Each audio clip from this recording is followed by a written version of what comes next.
दुनिया भर से लाखों देखने और सुनने वालों को शहीद अरशद शरीफ का सलाम।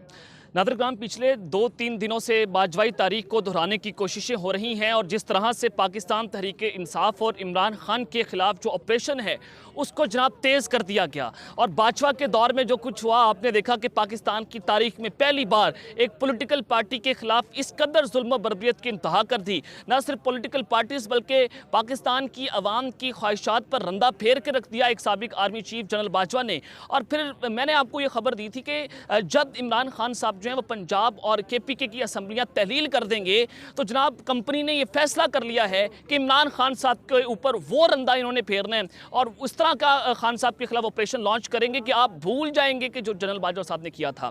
तो जनाब कंपनी का पारा इस वक्त हाई है। जिस तरह से इमरान खान साहब ने सब कुछ चकरा के रख दिया और पंजाब की असम्बली को तहलील किया, परवेज़ लाई साहब को एस्टैब्लिशमेंट से खींच लिया, ये सारा मामला जो है वो बड़ा इंपॉर्टेंट हो चुका है। अब जनाब बहुत बड़ी ब्रेकिंग न्यूज़ लेकर आपकी खिदमत में हाजिर हुआ हूँ। सबसे पहली खबर पर बात करेंगे कि फवाद चौधरी की जो कल गिरफ्तारी हुई और हमने कल जिस तरह से फील्ड पर रिपोर्टिंग्स की F8 कचहरी में पूरा दिन हमने वहाँ पर गुजारा, तो इस वक्त जो ग्राउंड की सिचुएशन है बड़ी ख़राब होती चली जा रही है। तो जनाब ईमान जनरल आसिम मुनीर का इमरान खान साहब से हॉटलाइन पर जो रब्ता हुआ है उसकी टाइमिंग बड़ी इंपॉर्टेंट है कि जब इमरान खान के खिलाफ पाकिस्तान तहरीक इंसाफ के खिलाफ ऑपरेशन तेज़ हो चुका है, गिरफ्तारियों का सिलसिला शुरू हो चुका है, तो सुप्रीम कमांडर जो पाकिस्तान के सुप्रीम कमांडर हैं वो जनाब किस ताकतवर शख्सियत का पैगाम लेकर इमरान खान के पास पहुंचे हैं। इस वक्त बैक डोर्स पर क्या कुछ हो रहा है इस हवाले से बड़ी इंपॉर्टेंट डिटेल्स हैं आप तक पहुंचाऊंगा। और दूसरी खबर पर जो आज हम बात करेंगे कि इमरान खान को खुली धमकियां देना शुरू कर दी गई हैं। अब वो कौन है जो इमरान खान को ये धमकी दे रहा है कि आप भूल जाएंगे जनरल बाजवा के दौर में, अब जो हाफिज साहब के दौर में होने जा रहा है। जनाब ईमान ये बड़ी क्रिटिकल सिचुएशन है। बैक डोर्स पर खान साहब को क्या अहम पैगामात पहुंचाए गए हैं और इमरान खान के खिलाफ कंपनी ने क्या फैसला कर लिया है, इस हवाले से भी कुछ अहम खबरें हैं वो आप तक पहुंचानी हैं। और तीसरी खबर कि अमेरिका ने भी इस खूनी खेल में छलांग लगा दी है। इस वक्त अमेरिका की जानिब से पाकिस्तान में एक खुफिया दौरा जो कि खुफिया मिशन के ऊपर किया गया, उस दौरे को क्यों छुपाया गया है, उस दौरे की वजह क्या है, हकीकत क्या है और अमेरिका ने इस दौरे में पाकिस्तान के सामने क्या शराइत रखी हैं और इंटरनेशनल प्लेयर्स जो हैं वो क्या खेल खेल रहे हैं, इस हवाले से भी कुछ अहम तरीन तफसीलात आपके सामने रखनी है। लेकिन अगर आपने चैनल को सब्सक्राइब नहीं किया, चैनल को लाजमी सब्सक्राइब कर लें, बेल आइकन को दबा दें, आने वाली तमाम तरह अपडेट्स आपकी खिदमत में बर वक्त पेश होती रहें। नादरगाम पाकिस्तान के लिए खबरें जो हैं वो अच्छी नहीं हैं। फाइनेंशियल टाइम्स ने ये वाज़ेह तौर पर अपनी खबर को हेडलाइन बनाकर दिया है कि पाकिस्तान डिफ़ॉल्ट होने को है। ये कोई पाकिस्तानी जरीदा या पाकिस्तान का न्यूज़ चैनल खबर नहीं दे रहा, ना ये ARY न्यूज़ दे रहा है, ना ये बोल न्यूज़ दे रहा है, बल्कि फाइनेंशियल टाइम ये खबर दे रहा है जो कि बरतानवी अखबार है। वो जनाब कहते हैं कि पाकिस्तान जो है वो डिफ़ॉल्ट होने को है। ये बड़ी अलार्मिंग सिचुएशन है और इस वक्त पाकिस्तान में डॉलर ने ऊंची उड़ान भरना शुरू कर दी है और इंटर बैंक में एक ही दिन में डॉलर जो है वो 5 रुपये 11 पैसे महंगा हुआ है और इस वक्त 236 रुपये के ऊपर डॉलर जो है वो इंटर बैंक में पहुंच चुका है और मार्केट में 250 से 255 तक डॉलर जो है वो अवेलेबल है। जनाब ये सारा मामला है क्योंकि IMF की जो शराइत है पाकिस्तान के सामने वो तो यही है कि अगर आपने डील करनी है, अगर पाकिस्तान जो है वो IMF के साथ डील करना चाहता है तो सबसे पहले जो डॉलर है उसको फ्री फ्लोट मार्केट पर छोड़ना होगा। और अगर हम फ्री फ्लोट मार्केट के ऊपर डॉलर को छोड़ते हैं तो जनाब आप देखेंगे कि डॉलर का जो हशर होगा 295 रुपए तक जा सकता है। अभी तो आर्टिफिशियल तौर पर डॉलर को कंट्रोल किया गया, सरकारी सतह के ऊपर कंट्रोल किया जा रहा है। जब IMF के साथ डील होगी तो महंगाई जो है वो दुगनी तिगनी हो जाएगी। और फिर बताया गया कि जो दालों की कीमतें हैं रमज़ान में तकरीबन 1000 रुपये फ़ी किलो तक पहुँच सकती हैं। तो जनाब ईमान इसहाक डार साहब को लॉन्च किया गया।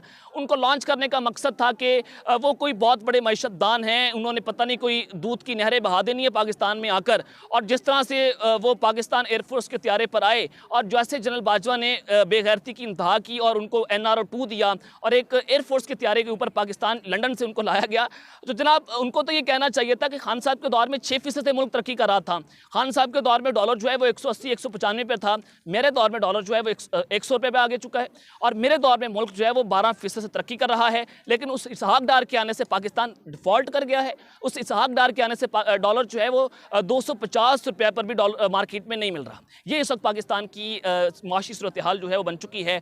और जनाब मन फवाद चौधरी साहब जो हैं उनको 2 दिन का जिस्मानी रिमांड जो है वो अदालत की जानिब से दिया गया। मुकम्मल समात मैंने आंखों से देखी, वहाँ पर मौजूद था, कमरा अदालत में गया और बहुत सारे लोगों से इंटरव्यूज़ किए और वहाँ पर मुराद सईद आए। बहुत सारी पाकिस्तान तहरीक इंसाफ की जो मरकज़ी क़यादत है वो जनाब लाहौर से भी पहुँची। हमाद अदर साहब लाहौर से आए। ये एक बहुत बड़ा पॉजिटिव साइन था कि पाकिस्तान तहरीक इंसाफ वालों ने जिस तरह से मुज़ाहमत की, ये जनाब खुद उनके लोग मान रहे हैं पाकिस्तान मुस्लिम लीग नवाज़ के। जो कल फ़रख हबीब साहब ने गाड़ी को रोका, जो वीगो डाले थे बगैर नंबर प्लेट की, उनके सामने वो सीसा पलाई दवार बन के, इससे पहले नहीं हुआ। फवाद चौधरी साहब जो हैं वो जनाब कल जिस तरह से अदालत के सामने डट के उन्होंने कहा कि मैंने कहा है मुंशी इनको, इलेक्शन कमीशन को, और वो मुंशियों वाला काम कर रहा है, मैं अपने बयान के ऊपर स्टैंड करता हूँ। और उन्होंने ये कहा कि जो रियासतें हैं, निज़ाम जो है वो ऐसे तब्दील नहीं होता, निज़ाम को तब्दील करने के लिए बगावत करना पड़ती है। हाथों में उनकी हथकड़ियाँ थीं और फिर जैसे टॉर्चर किया गया, सर पर कपड़ा बांध कर उनको जनाब अदालत में लाया जाता है, जैसे कोई कुलभूषण यादव को या इंडियन एजेंट को या फिर कोई पाकिस्तान के बहुत बड़े हाई प्रोफाइल दहशतगर्द को जनाब अदालत में लाया जा रहा है। एक जनाब साबिक वफाकी वज़ीर, एक MNA, एक पाकिस्तान तहरीक इंसाफ के एक नायब सदर को लाया गया जो कि पार्टी की लाइन दे रहे थे। और फवाद चौधरी साहब के हवाले से मैंने आपको कल भी बताया था कि जैसे चकमा दिया गया ताकतवरों की जानिब से कि पुलिस पहले एक गाड़ी लाती है और फिर उसमें एक शख्स को, वो कोई और शख्स था, फवाद चौधरी साहब नहीं थे, उसमें उसके सर को कपड़ा ढांप कर ऐसे प्रिटेंड किया गया कि फवाद चौधरी जो है वो इस गाड़ी में है। और दूसरी जानिब से, यानी कि अदालत की दूसरी जानिब से उनको जल्दी से जो है वो अदालत के अंदर पेश किया जाता है और जहाँ पर पाकिस्तान तहरीक इंसाफ के कारकुनान थे वहाँ से उनको पेश नहीं किया गया। तो ये इनकी रेजिस्टेंस आपने देखनी कि कैसे ये पाकिस्तान तहरीक इंसाफ के कारकुनान से डर चुके हैं, अवाम का गम और गुस्सा बर्दाश्त करने के लिए तैयार नहीं हैं। और कल फवाद चौधरी साहब को पानी तक नहीं दिया गया। फवाद चौधरी साहब ने अदालत में डटे, उन्होंने कहा कि मेरे ऊपर मुकदमा चल ही नहीं सकता, जो मैंने तकरीर की वो मैंने खुद नहीं की थी, ना मैं तकरीर कर रहा था बल्कि मैं मीडिया टॉक कर रहा था और वो पार्टी का मौक़िफ़ था जो मैं आप सबके सामने रख रहा था। मैं दहशतगर्द नहीं हूँ जो मुझे CTD में रखा गया। और उन्होंने ये भी कहा कि जनाब मैं अपने बयान के ऊपर आज भी स्टैंड कर रहा हूँ। नाज़रीन इकराम, शाहिद खान अब्बासी साहब ने भी फवाद चौधरी की गिरफ्तारी के ऊपर मुखालफत कर दी है और उन्होंने कहा कि फवाद चौधरी को गिरफ्तार नहीं करना चाहिए था, सियासी दुश्मनी और नफरत में बदल चुकी है, नून लीग को इसका हिस्सा नहीं बनना चाहिए। और फिर जनाब इत्तेदाद एहसन साहब ने भी इस हवाले से ये कहा है कि इलेक्शन कमीशन जो है वो रियासती इदारा नहीं है और ना ही बगावत का मुकदमा कर सकता है। फवाद चौधरी साहब पर बगावत का मुकदमा हुआ, अदालत में सियासी शख्सियात को चेहरा डाम कर पेश करना इंसानियत की तजलील है। चेहरा उसका छुपाया जाता है जिसकी शनाख्ती प्लेट होनी होती है। तो ये जनाब पाकिस्तान की इस वक्त सारा निज़ाम चल चुका है। फवाद चौधरी साहब को जो असल जो उनकी गिरफ्तारी की वजह बनी, जो वहाँ पर हम मौजूद थे, जो हम चीज़ें देख रहे थे कि जनाब ताकतवर है, जो ताकतवर हैं, जिनके पास ताकत है, वो जनाब उनको गुस्सा आया कि फवाद चौधरी साहब ने ये बात की कि 5 जजेस और 6 जर्नैल जो हैं वो इस मुल्क का फैसला नहीं कर सकते, जिसके बाद उनको गिरफ्तार किया गया है। और इमरान खान को पस पर्दा ये पैगाम दिया गया है कि अब अगर आपने एंटी इस्टेब्लिशमेंट बयानिया की लिया, अगर आपने अब एंटी इस्टेब्लिशमेंट लाइन ली तो आपको भी गिरफ्तार किया जाएगा। और फिर जो मेरे अंदरूनी ज़राए हैं वो वाज़े तौर पर बता रहे हैं, जो मुझे खबरें पहुंची हैं कि खान साहब को गिरफ्तार नहीं किया जा सकता।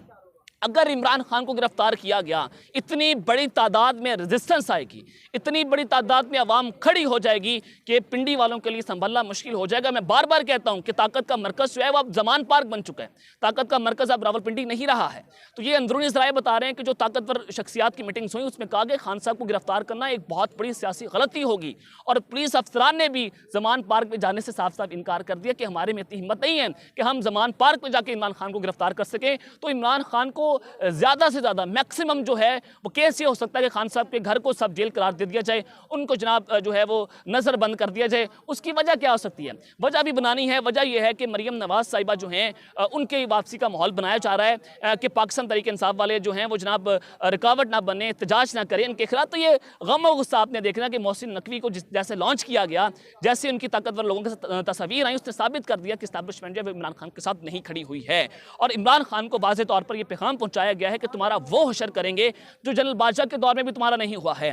तो पाकिस्तान तहरीक इंसाफ को बाकायदा तौर पर जो ज़राए बताते हैं कि उनको क्रश करने का फैसला हो चुका है, ख़त्म करने का फैसला हो चुका है। वो तमाम अरकान, वो तमाम सियासी कारकुन जिन्होंने इमरान खान का साथ देने से साफ साफ उनका साथ छोड़ने से इनकार कर दिया, उनकी लिस्टें तैयार हो गई हैं, यूट्यूबर्स की लिस्टें तैयार हुई हैं, सहाफ़ियों की लिस्टें तैयार हुई हैं जो इमरान खान की लाइन ले रहे हैं, जो इमरान खान के मौक़िफ़ को आगे पहुँचा रहे हैं। तो बताया जा रहा है कि उनको भी गिरफ्तार करने की तैयारियाँ बाकायदा तौर पर मुकम्मल कर ली गई हैं। ये इस वक्त पाकिस्तान की जनाब सूरत हाल है, इकानमी की सूरत हाल आपके सामने है। ताकतवर का मरकज़ जो है, उनका हदफ जो है वो इमरान खान साहब बने हुए हैं। तो जनाब इमरान, ये सारी सूरत हाल जो है वो तो एक जानिब है। अब जनाब अमेरिका ने भी सारे गंदे खेल में छलांग लगा दी है, और चूँकि 2 परसेप्शन पाकिस्तान में बनाए गए हैं और अमेरिका का जो एक खुफिया दौरा हुआ है, इनके डेलीगेशन जो हैं पाकिस्तान में, उससे भी सैकड़ों सवालात खड़े कर दिए हैं। ये बड़ा इंपॉर्टेंट है। हुआ क्या है देखिए नाज़रीन, इस वक्त अमेरिका की जानिब से जो उनके स्पोक पर्सन है, नेशनल सिक्योरिटी गालिबन उनके एडवाइज़र हैं महकमा खारजा नेड प्राइस, उन्होंने मीडिया को ब्रीफ करते हुए कहा है कि पाकिस्तान को मिलने वाली अमदाद पर नज़र रखेंगे। भाई अमेरिका कौन होता है पाकिस्तान को मिलने वाली अमदाद पर नज़र रखने वाला? उन्होंने कहा कि जनाब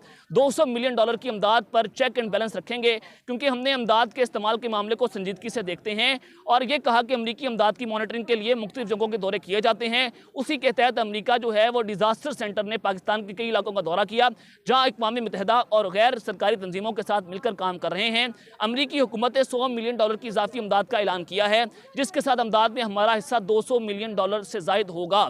हम पाकिस्तान को $200 मिलियन की अमदाद पर चेक एंड बैलेंस रखेंगे। अब जनाब ये बड़ा इंपॉर्टेंट हो चुका है कि अमेरिका ने, मैंने आपको बताया था कि अमेरिका ने पीडीएम की हुकूमत का साथ देने का ऐलान कर दिया कि हम उनकी अखलाकी तौर पर भी मदद करेंगे, हम उनकी माशी तौर पर भी मदद करेंगे, क्योंकि पाकिस्तान के इस वक्त हालात अच्छे नहीं हैं। तो जनाब अमेरिका के बारे में, इमरान खान के बारे में अमेरिका ने पाकिस्तान की ताकतवरों को, पाकिस्तान के इस्टेब्लिशमेंट को क्या पैगाम पहुँचाया है, ये बड़ा इंपॉर्टेंट है। देखें अमेरिका के जो डेलीगेशन है, जो मैंने आपको बताया था कि उनका जो ट्रेजरी डिपार्टमेंट है उसका एक दौरा होना है, लेकिन इस दौरे को खुफिया रखा गया। इस दौरे को जनाब कोई मीडिया हाइप नहीं दी गई, ना पाकिस्तान का मीडिया जो है वो उसको आप पर हेडलाइंस चलाता हुआ नजर आया। तो ये खुफिया दौरा था और ये खुफिया कुछ मीटिंग्स हुई। तो इसमें जनाब एक ही मुद्दा था कि इमरान खान साहब को माइनस करना है, और आप हमें यकीन दिलवाएं, ये अमेरिका की जानिब से कहा गया मुबैना तौर पर कि आप हमें यकीन दिलवाएं कि इमरान खान साहब जो है वो अगली हुकूमत में नहीं आएंगे। तो इसी वजह से इस्टेब्लिशमेंट कह रही है कि हमने इमरान खान की नाम पर कांटा लगा दिया, रेड लाइन लगा दी है। तो खान साहब बार बार बता रहे हैं कि उन्होंने मेरे नाम पर रेड लाइन लगा दी है। तो अमेरिका ने बाकायदा तौर पर ये शराइत रखी हैं कि हम उसी शर्त पर आपको अमदाद देंगे अगर आप इमरान खान को माइनस करते हैं, और इमरान खान को सिस्टम से निकालने का बाकायदा तौर पर फैसला हो चुका है कि अगर आप ये सब कुछ करते हैं तो आपको पैसे मिल जाएंगे, आपको डिफ़ॉल्ट होने से बचा लेंगे। और अगर पाकिस्तान की आवाम का आपने फैसला तस्लीम कर लिया तो जनाब हम आपको नहीं छोड़ेंगे, पाकिस्तान को नंगा करके रख देंगे। ये इस्टेब्लिशमेंट ने बाकायदा तौर पर उनको पैगाम पहुंचाया गया अमेरिका की जानिब से। तो जनरल आसिम मुनीर और इमरान खान के दरमियान हॉटलाइन पर कुछ अहम राब्ते हुए हैं, वो आपके सामने रख देता हूँ। मैंने आपको बताया था कि इमरान खान के पास एक ऑप्शन मौजूद है, वो ऑप्शन ये है कि इमरान खान साहब सड़कों के ऊपर निकलें, और इमरान खान साहब ने डील करने से साफ साफ इनकार कर दिया है।